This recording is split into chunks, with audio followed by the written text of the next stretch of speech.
The small town of Oakwood was always a quiet and peaceful place, but that all changed when a series of gruesome murders began to occur. The townspeople were on edge, afraid to go out at night, and constantly looking over their shoulders. At first, the police couldn't make sense of the murders. The victims were all different ages, genders, and backgrounds. The only thing that connected them was the strange clown makeup they all wore when they were found dead. As the body count continued to rise, rumors began to circulate about a serial killer clown. People whispered about a twisted clown who roamed the streets at night, preying on unsuspecting victims.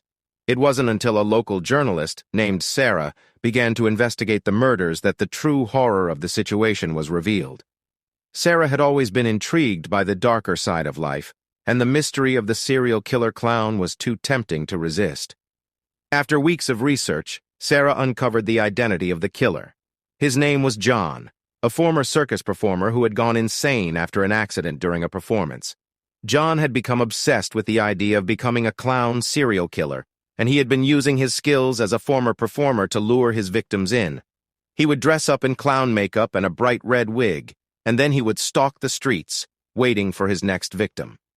Sarah's investigation had put her in danger, and John knew she was getting too close to the truth. He began to target her, leaving creepy messages and threats at her home and office. One night, as Sarah was leaving her office late, she saw a figure in the shadows. It was John, and he was dressed in his clown makeup and holding a knife. Sarah ran, but John was fast and relentless. She could hear his maniacal laughter echoing through the empty streets as she tried to escape. Finally, Sarah found refuge in an abandoned warehouse, but she knew that John was closing in. She could hear his footsteps getting closer and closer. Suddenly, the lights went out, and she was plunged into darkness. Sarah fumbled in her bag for her phone, hoping to find some light, but when she turned it on, she saw John standing right in front of her, his knife glinting in the dim light. Sarah screamed, but it was too late. John lunged forward, and the last thing Sarah saw was his twisted, painted face. The next day, the police found Sarah's body in the warehouse.